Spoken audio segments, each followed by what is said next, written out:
السلام عليكم ورحمة الله وبركاته. اللهم صل وسلم وزد وبارك على سيدنا محمد وعلى آله وعلى صحبه أجمعين.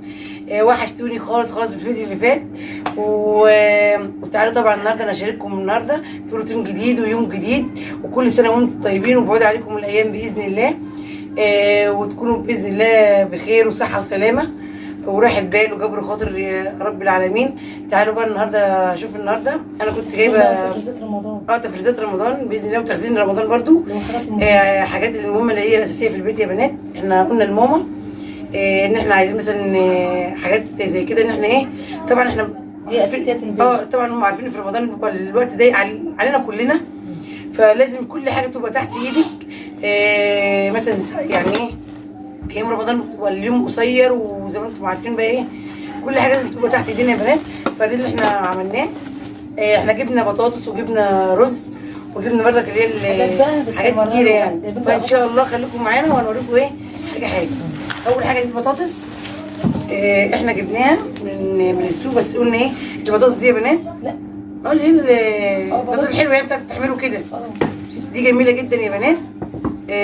عايزه اقول لكم ان هي بتبقى في الشيبسي، بتبقى اكلها جميل جدا ومختلف جدا. هي لازم تبقى اساسيات في البيت. بس البطاطس وغير كده احنا بنعمل شيبسي كتير كمان في رمضان، لازم عندنا او صينيه بطاطس او اي حاجه طبعا.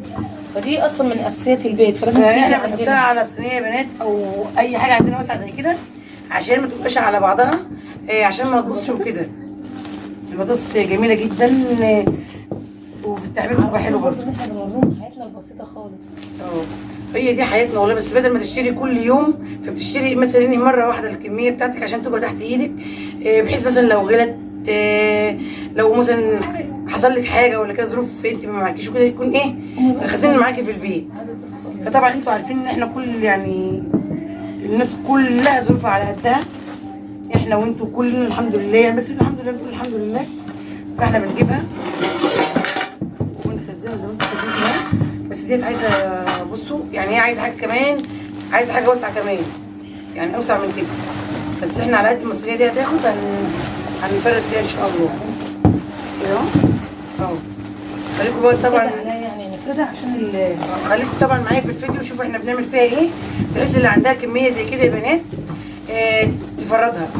اللي هي مش عارفه يعني تحطها في التربو ولا كده، لا ما تحطهاش في تربو. لو عندك كميه زي كده ما تحطهاش في تربو عشان ما تبصش منك خساره. وده نحط صينيه ثانيه اهو. اللي هي البهارات دي كده البطاطس والباقي برضه هحطه الصينيه برضه خلاص كده. ديت كده. طبعا دي المكرونه برضه دي مش عارفه ده عدس. العدس جميل برضه والله. بيبقى انا عايزه النهارده اليوم ده عدس. الجو ساعه النهارده. دي برضه سمنه. عايزه اقول لكم ان كيس المكرونه ده وصل ل 24 او 25 اهو. دي اساسيات البيت لازم نجيبها. هي النواشف بتاعت البيت. المكرونه برضه المكرونه من نوعين بقى، مكرونه قلم عشان ممكن نعمل بشاميل ولا حاجه، ومكرونه عاديه ومكرونه سباكيتي اللي هي دي. طبعا هو الناس مش هتفضل يعني قاعده على الخزين ده، بس اسمها ان انت مثلا في اول ايام وكده بتبقى عندك الحاجات دي تحت ايدك. ماشي. وده برضو طبعا دوت سكر برضو. انا خايفه ان انا افتحه مثلا يكون نازل كده اهو. سكر اهو في كيس اهو. واللي عندي البهارات برضو يا بنات جبناها برضو. ده ورق لوري كده مبرمه عشان قريبه. ده ورق لوري. ده لا ورق لوري. وده فلفل اسود حصى. احنا بنجيب الكميه دي يا بنات عشان تفضل قاعده معانا كتير. بصوا ممكن نرجع الصينيه دي كده ورا كده عشان نوريهم برضو الحاجه. دي المكرونات والسمنه والعدسات والسكر اهو. والعدس اهو. ده كده وطبعا في فاصوليا برضك جايبينها، فاصوليا ناشفه، بس احنا عينها في الثلاجه. فاصوليا ناشفه بيضه. هي البيضه دي. فاصوليا بيضه. انا اسمعها ان هي بقى ناشفه. وده دي كزبره. ده كزبره ناشفه برضه. ده كزبره ناشفه. طحن. وده كمون. ده كله حصى. احنا بنضربه في الخلاط. بنضربه في الكبه. وده حبهان، كيس حبهان اللي هو الحبهان والمستكه اللي بنحط عليه الشوربه. وده شطه. دي اسمها ايه؟ دي كباب حله. دي كباب حله اهو. اسمه كباب صيني. كباب صيني. كباب صيني دي كباب صيني عامله زي الخرز اهي. وبصي خدي برضك اللي هي البهارات المحشي. ودي بهارات محشي. ودي قرفه خشب. انا هرجع ورا كده عشان اوريكم الحاجات. دي المسيكه واللي هو الرفيع ده حبهان. يعني ده الحبهان ودي المستكه. ده الحبهان ودي المستكه. طبعا احنا جايبين كميات. انا رجعت ورا عشان اوريكم برضه الحاجه ايه، عشان طبعا اللي ناقصه حاجه يجيبها برضه. احنا جايبين كميات عشان ايه؟ عشان تفضل معانا يعني شهرين 3 كده. والحاجات دي بقى كلها بقى جنزبيل بس الشيخ بقى ايه كان حاطهم لي في فرقه. جنزبيل وكاري. حاجات الكبسه. جنزبيل وكاري وقرنفل وقرفه ناعمه. الحاجات دي الحاجات دي بس محطوطه ايه بقى في ورقه كده. دي اللي كنت جايبه كميات بسيطه. وده زي ما قلت لكم ايه الورق اللوني. ديت ايه الحاجات اللي احنا جايبينها، الحاجات الاساسيات بتاعت البيت. وطبعا احنا جبنا الرز يا بنات. عايزه اقول لكم ان انا يعني احنا جبناه من هنا والسعر بتاعه ارتفع تاني خالص. وصل ل 17 جنيه كمان. لو عايزه بقى تجيب الرز ولا حاجه انا هم اجيب الرز وافضيه. هم برضو معايا يشوفوه اهو. ده برضو يا بنات ده جردل انا بحطه فيه. ده البرميل اللي بنحطه في الرز.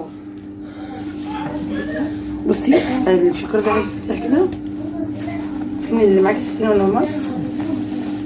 اتقالي مفتوحه برضو. اقعدي دلوقتي يا مليكه. اقعدي ماما على ما اخلص الحاجه يا ماما ابقى اجيلك.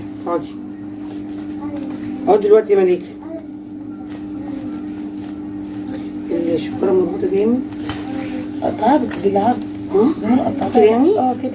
لا مش كده الحبل ذات نفسه. الحبل ذات نفسه. ايوه كده الحبل اتقطع معايا. بس كده فاضل بقى دي بقى برميل بنحط في الرز. هي بالتالي مربوطه من فوق. عادي انا معرفه. احنا جايبين الرز دوت بلدي، مش من هو بتاع المحلات يا بنات. ده الرز ده بلدي. ادي كده هقدر اشيلها. يلا كده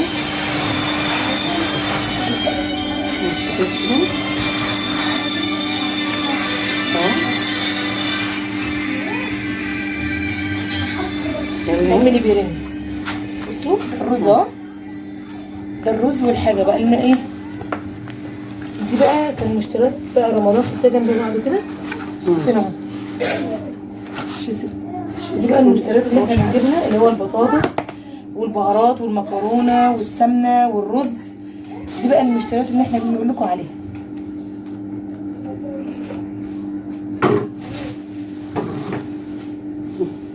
في بس محمد هات البرميل ده ورا هنا البرميل هاتي هنا ورا هنا. ماشي حاضر. وقولي جنبك عشان الحاجه تبقى باينه. ايوه ورا كده. طبعا زي ما قلنا لكم دي بقى هي الحاجه بتاعتنا اهي. وكل سنه وانتم طيبين وعليكم الايام بخير يا رب باذن الله. ويكون يعني بصوا ربنا يعني يسهل كده ويسهل علينا وعليكم ويكرمنا ويكرمكم باذن الله. وما تنسوش طبعا مشاركتكم لنا في اللايك والاشتراك وتفعيل في الجرس عشان القناه تكبر بيكم ويوصل لكم كل جديد مننا.